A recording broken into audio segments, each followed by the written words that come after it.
જય શ્રી કૃષ્ણ, જય માતાજી। તો ખરેખર આપણે જેમની રાહ જોતા હતા એ નવલી નવરાત્રિ આવી જ ગઈ।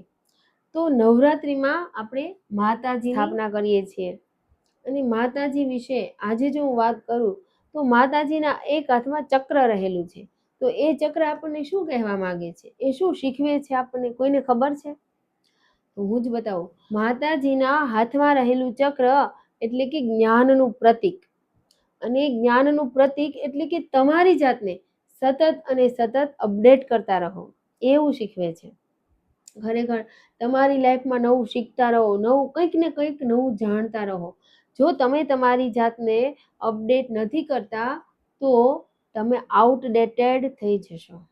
આપણે આપણા જ્ઞાનને અપડેટ કરવું જ પડશે। જેવો નવો સમય આવે ને તેવા નવા સમય પ્રમાણે આપણે આપણી જાતને, આપણે આપણા જ્ઞાનને અપડેટ તો કરવું જ પડશે।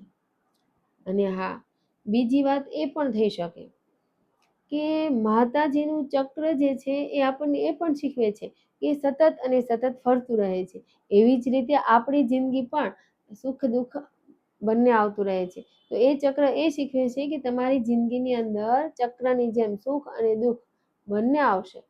ગીતાજીની અંદર પણ કહ્યું છે કે સુખ દુઃખે સમય કૃત્વા લાભા લાભો જયા જયો। તો સુખ દુઃખ લાભ હાનિ જય પરાજય પાસ નાપાસ આવું જીવનની અંદર સતત આવ્યા જ કરશે, પરંતુ તેમને સાથે રાખી આપણે હસતા ચહેરે તેનો સામનો કરવાનો છે। અને પછી જુઓ તમે, માતાજી આપણને ચોક્કસ સાથ આપશે। તો આ હતી ચક્રની વાત। બોલો અંબે માત કી જય।